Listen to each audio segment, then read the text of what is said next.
We're going to be reading from Genesis this morning, chapter 9. When Noah awoke from his wine and knew what his youngest son had done to him, he said, "Cursed be Canaan, lowest of slaves shall he be to his brothers." He also said, "Blessed by the Lord my God be Shem, and let Canaan be his slave. May God make space for Japheth, and let him live in the tents of Shem, and let Canaan be his slave." Amen. You may be seated.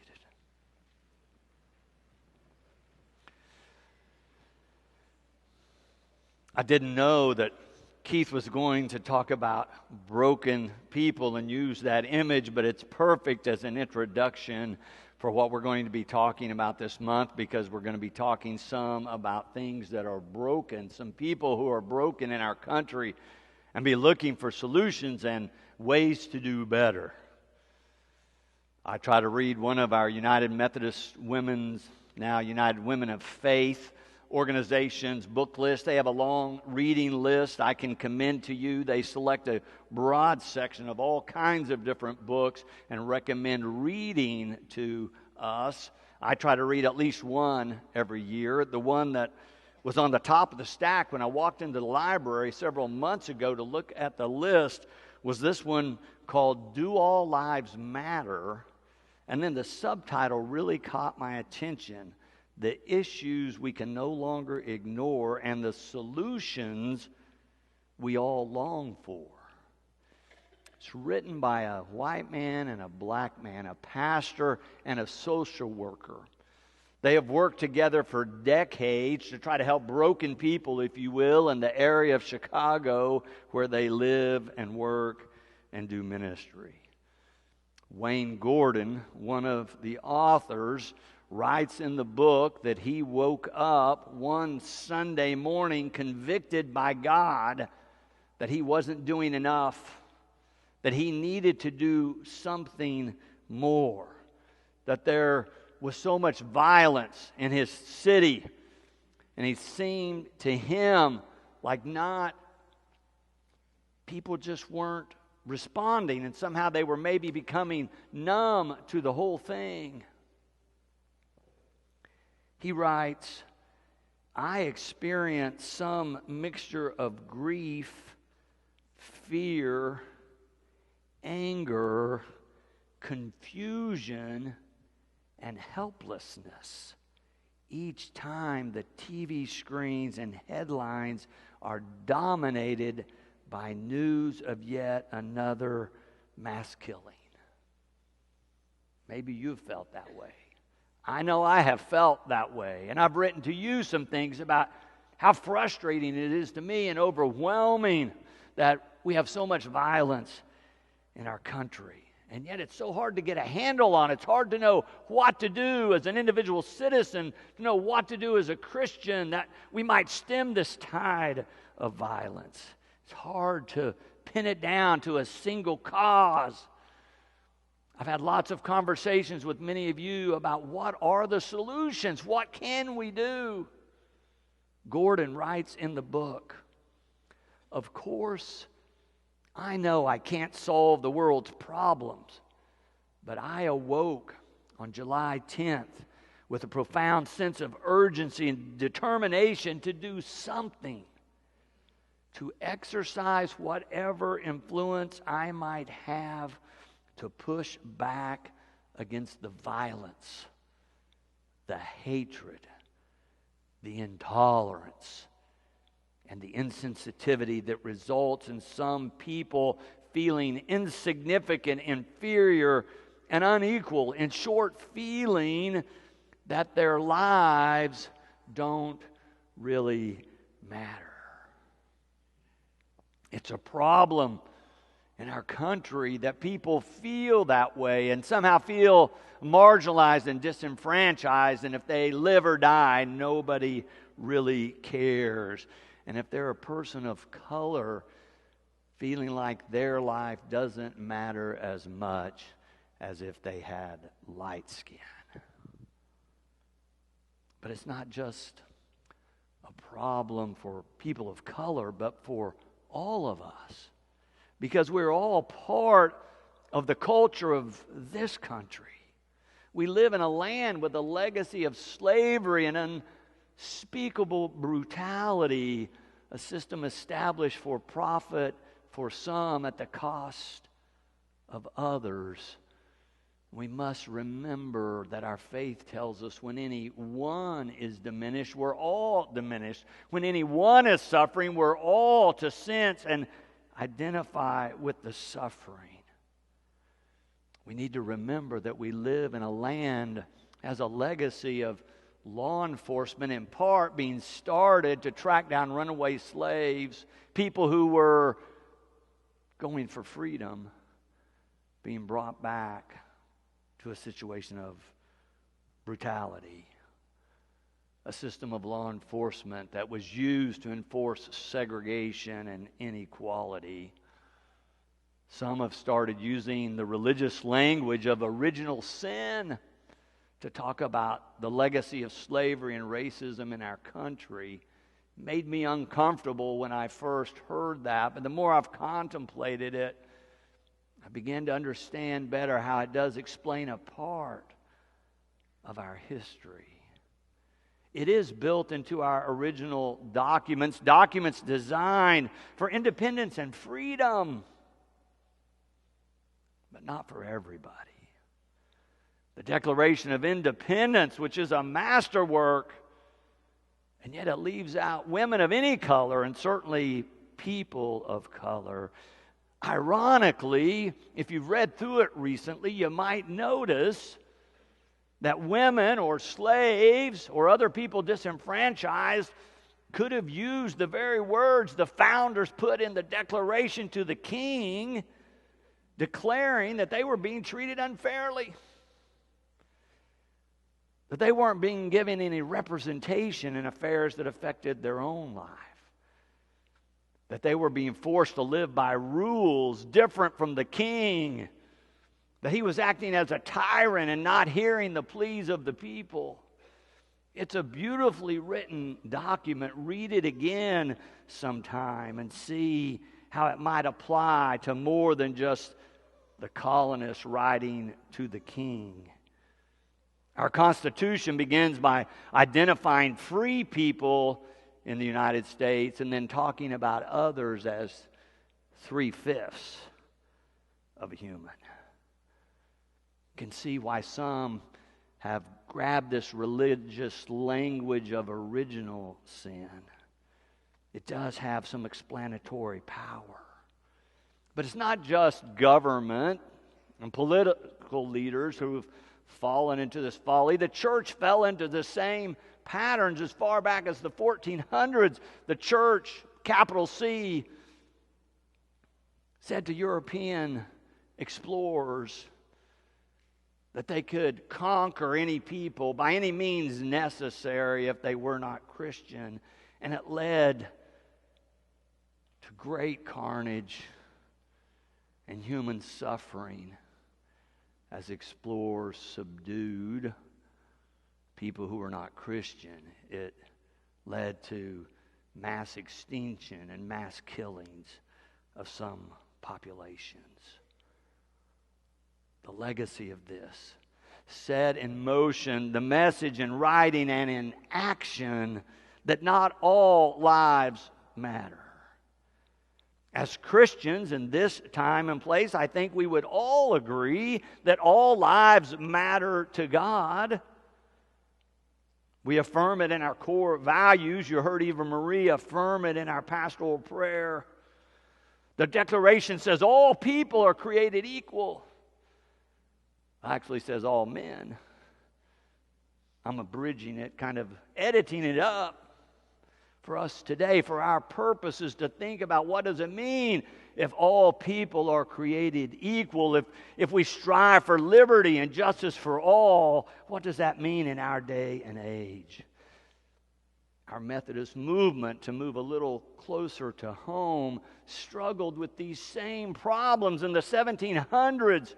Leaders of the church who happened to be black left the Methodist Episcopal Church as it was known then to establish the African Methodist Episcopal Church, the AME Church, the AME Zion Church, the CME, which originally stood for Colored Methodist Episcopal Church, because they were not being treated fairly, forced to sit in the balcony or stand outside.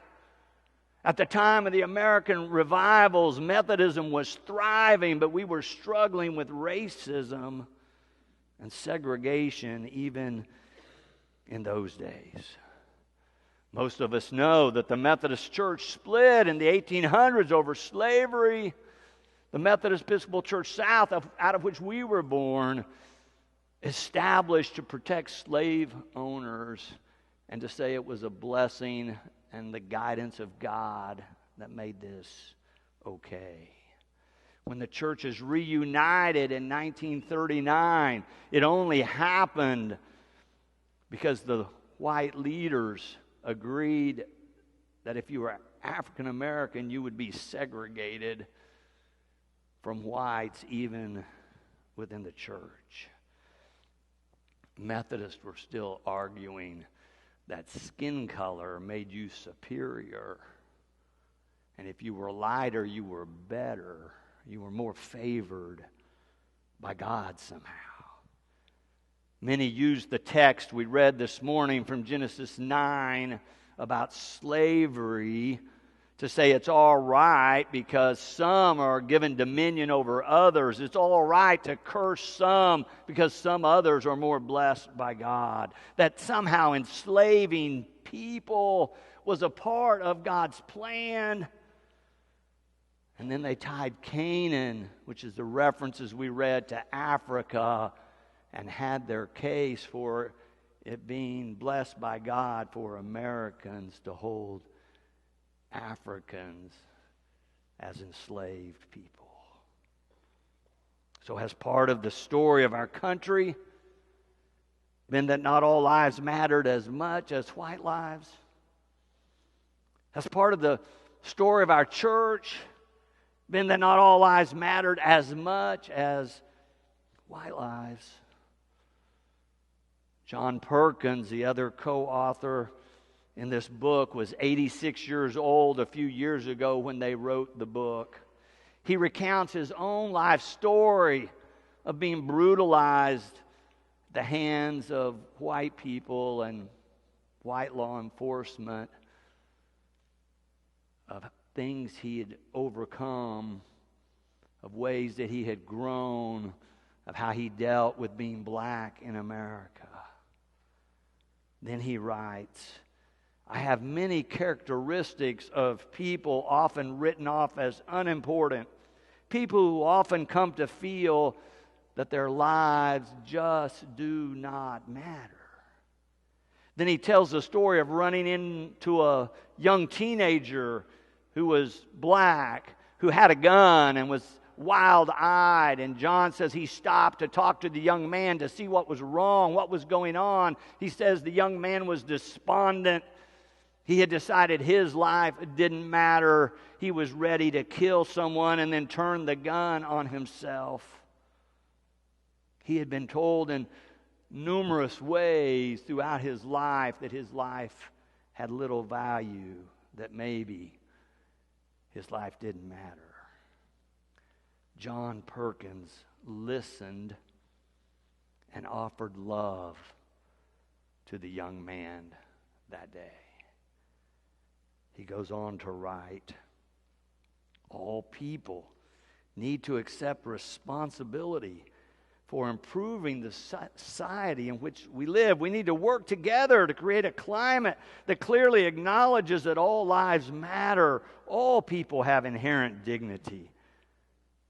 But many don't know it or feel it or believe it. It's beyond their experience. People who are hurting often turn to violence, drugs, gangs, and other destructive behavior as a remedy for their pain.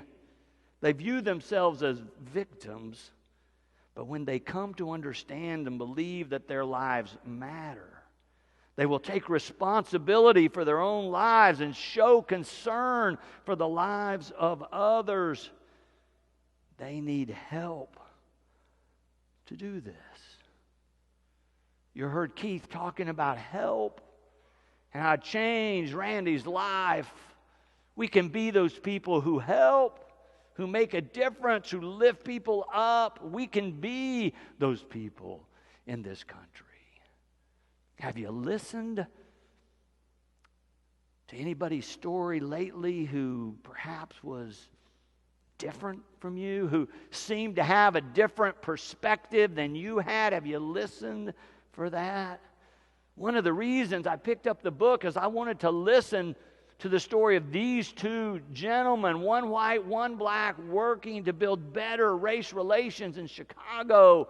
I love that they want to talk about solutions and what we can do as Christians to make a difference, to build a more perfect union, if you will, to do better in our country. I went a few days ago with a group of people from here at the church over to the Greenwood Cultural Center. The city was having a discussion about race relations in Tulsa, what the problems were, and some possible solutions. I went to listen, to learn, to think about what we might be able to do better, how we might make a positive difference in Tulsa. Last week I took some time to take to lunch one of our city leaders. It's a man. He's a person of color. He's worked in race relations in many ways in the city of Tulsa. I wanted to hear his story. I wanted to know who he was. I wanted to know why he did the kind of things he did. Turns out his dad's a preacher. Go Christians. Grew up in a Baptist household. Okay. Great to talk with him and hear his story, where he came from and how he's experienced America. He's chosen Tulsa. He didn't grow up here. He's chosen Tulsa as his place of residence, where he's going to raise his family. He wants us to be better. I want us to be better. We had a great time talking over lunch. It's important to listen to others, especially those who have suffered. You know, if you read through any one of the four Gospels, the centerpiece is the passion of Christ, that last week of Christ's life that tells us about his arrest, his mock trial, his torture, his suffering, and finally his crucifixion. It's called the Passion of Christ, from the word pathos, which means suffering. It reminds us that Christ suffered for all of us, for all of humankind. Those Gospels tell us before Jesus was crucified, he stood on a hill and looked over Jerusalem and cried because they would not listen. They would not listen. There's only one race. It is the human race. It is for whom Christ died. Our text today talked about being blessed so that we could curse and enslave another. Just a little later in Genesis, it gets better. And God tells Abraham he's going to be blessed so that he can be a blessing to all peoples and all nations, so that all might know the blessings of God. I'm going to extend an invitation to you every week this month, something to think about or consider, so that God might use us in our city, in our time, and in our place to help build God's kingdom. Simply asking you this week to think about, to look for a person different from you and listen. Listen to their story. Learn about their experience. Do it in person if you can. But if not, pick up a book, listen to a podcast, read a story. Think about the experiences. Listen. If you're white, I recommend you listen to a person of color. The authors the end of one of the chapters I read this week, right? These words, I'll use this as we close. So where do we go from here? The Apostle Paul said, carry each other's burdens, and in this way you will fulfill the law of Christ. Somehow they say it all comes down to mutual love and respect for one another. We must have enough love to reach out and feel the pain of others, bear it in ourselves, and look to Christ for resolution. As the called out ones, the body of Christ, the church, we should be the model for that. Might God bless us so that we can go forth to be the model for God's love alive in the world, so that we can go forth and be the church. I pray that it might be so. Amen.